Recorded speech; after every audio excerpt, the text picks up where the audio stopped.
It was really like disappointing just to see how happily everybody had turned on me, and how people like Joe Rogan, who were like crying in the ring out of the honor of being able to call my fights, had like, people I considered friends in the media so quickly, turned on me and forced me to separate other people's perception of me from my own perception of myself, which I first lost. I got tapped in the beginning, and I'd fallen down the stairs a week or so before that, knocked myself out falling down the stairs at my house, and then didn't say anything and went into the fight anyway. Had a horrible weight cut, had the wrong mouth guard which didn't have the protection on the back of the bottom teeth. I was like completely disabled, and when I tried to fight again, and I was like, okay, I'll give myself a break and I'll make sure the mouth guard's perfect. This time I'm not gonna knock myself out right before the fight and all those things. And the same thing, I just got tapped and I was out. So I just didn't have the hardware to continue fighting. Neurologically, it wasn't capable of continuing to fight at that level. Right before the home fight, I slipped down some fucking stairs in my socks, tore out my knee, knocked myself out on the stairs 2 weeks before the fight. I'm the greatest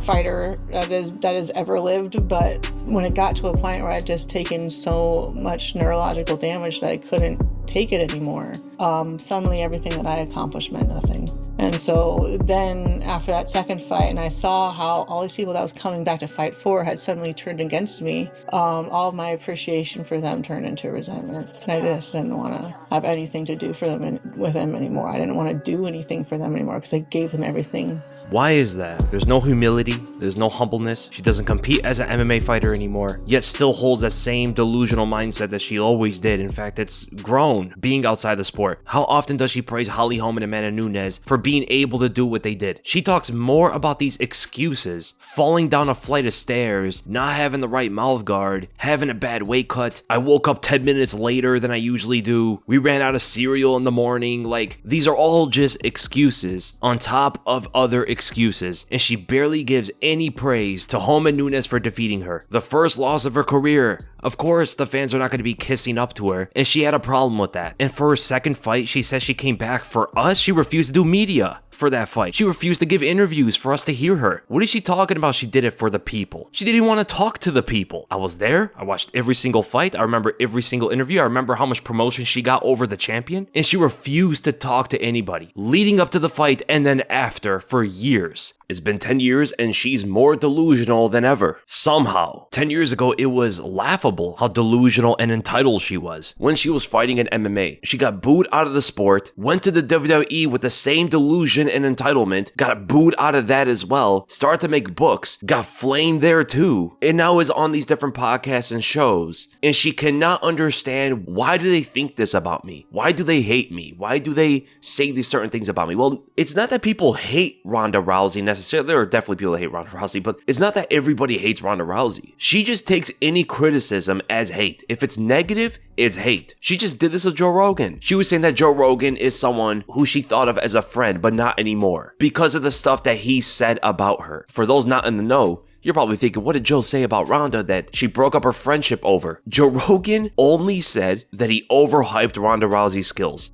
That's it. That's all he said. There was nothing crazy. Didn't go after anybody in her family. Didn't talk trash about her, at least in most people's understanding of trash talk. In Ronda Rousey's world, if you're not kissing her ass, you're trash talking her. If you're not bowing your head at her, you're not her friend anymore. And isn't it crazy that she gets booed from one place out of another? The fans push back against her in MMA. Then they did the same thing in WWE. But she thinks everybody else is to blame. She's not the one in the wrong. It's everybody else. All the millions upon millions of people are in the wrong, not her. If that doesn't show you entitlement and delusion, I don't know what else does. I've never seen a more entitled and delusional person in my entire life. Not just fighters, not just athletes. I've never seen this before. This is coming from the same person that still to this day cannot accept losing to Holly Holm and Amanda Nunes. She just made a book about all the different excuses that happened to her as to why she lost to Holly Holm. She said her mouth guard was bad, she had a bad weight cut, and she fell down a flight of stairs that injured her, gave her a concussion and tore her ACL. And that concussion carried over to the Nunes fight and ultimately deteriorated her ability to take a punch. It was all because of those stairs. Well, it turns out Nunes and Holm were not her toughest opponents in her career. It was stairs. Tall stairs, wide stairs, short stairs, spiral stairs, maybe a ramp. Staircases were the ultimate demise of Ronda Rousey's career, not the ush fighter Holly Holm, or the real greatest of all time, Amanda Nunes. Nope, it was just stairs. This is why Ronda doesn't give credit to Holm or Nunes. Stairs defeated her. Ronda has more trouble with stairs than a wheelchair person. When you look at her boxing, hard to tell the difference sometimes. A skill that she didn't believe she would have to improve in because she was already the best at it. She has said on multiple occasions that she is the greatest at every discipline of mixed martial arts. And probably, I don't know if she said this, but she might still hold that belief today because she's still calling herself the greatest fighter of all time. The same fighter that could beat Cain Velasquez and Floyd Mayweather in his own sport, could become a boxing world champion when in reality, she can't even beat Holly Holm and Amanda Nunes who are in her weight class. But we all know why she lost.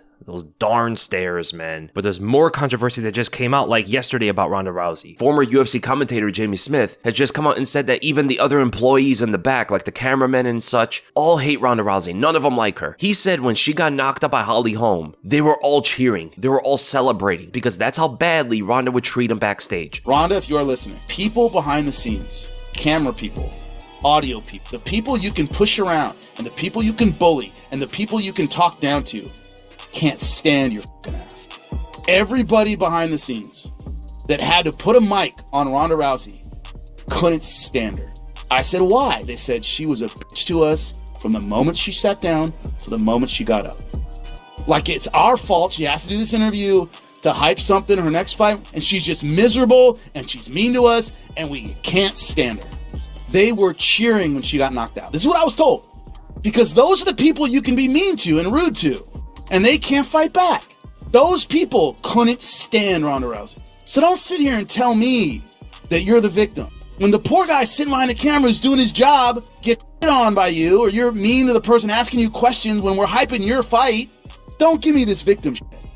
Don't waste my time with it. The way Jimmy Smith was defining it was that of a diva. Shocker. No way Ronda's a diva. No, not Ronda Rousey. She's the most humble, down-to-earth fighter ever. Well, she definitely crashed to the earth after Holly kicked her to the head. Well, we all thought so, but that mouth guard, man, if only she changed it, it would have definitely stopped that head kick from knocking her out. The delusion keeps going and it somehow just gets stronger and stronger. Ronda's delusional power level is that of like the power level of a Dragon Ball Z character and never stops growing. On the cusp of defeat, it only gets stronger and stronger. The reality of the situation is Ronda is not the greatest fighter of all time. Her competition back then was lacking a lot of quality. They weren't as skilled. It was like the beginning of it. They can't be on the level that they are today. Still the weakest part of the sport. But it was always the weakest part of the sport. The 135-pound division was always the weakest weight class. Even when Ronda was competing in it. And it didn't take too long for 115, the next women's division, to eclipse it in skill and quality. Joanna Jędrzejczyk just herself was eons ahead of every other 135er besides Amanda Nunes and Shevchenko. And you would think those fighters came after Ronda Rousey. Well, actually, they've been competing before Ronda even made her MMA debut. They're more pioneers of women's MMA than even Ronda was. Ronda just had a big splash in terms of popularity and brought more fighters onto the scene because of all the fame and stuff. But in terms of who competed first,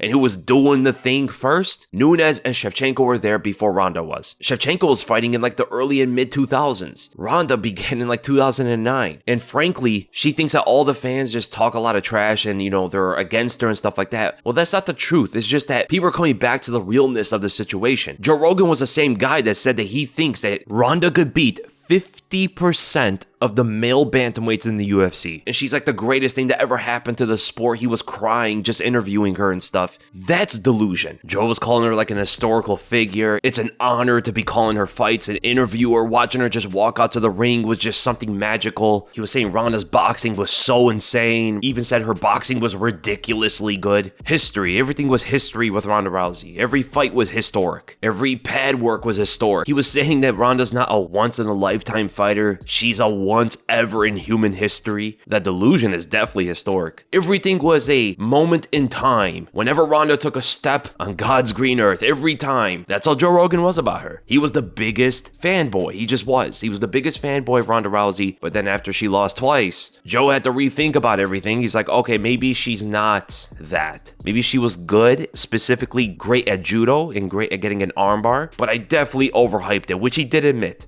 I was like, she could probably beat half the men bantamweights in the UFC. Is that true? No, it's not. That's definitely not true. I shouldn't have said it at the time.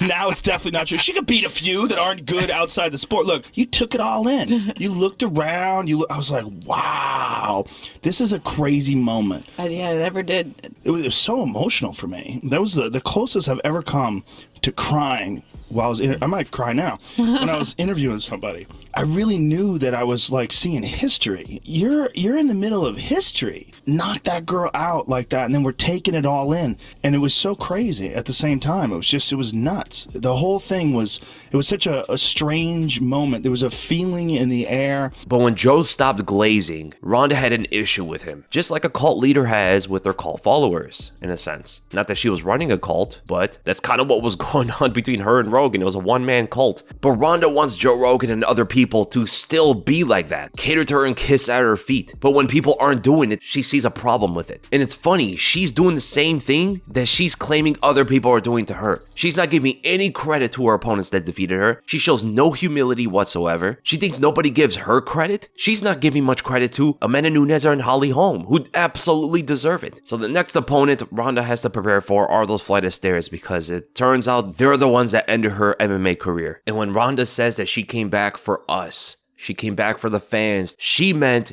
she came back for us to start kissing her feet again. That's what it really was. Because even still, after she lost, it was a sore loser about it, no humility whatsoever, no humbleness at all. She was confused with the fans not taking her delusional, entitled side. And that's why she left the sport ultimately and went to the WWE, where she faced the exact same problems and left for almost the exact same reasons. Ronda confuses confidence with arrogance, and she's so delusional that she doesn't even see it.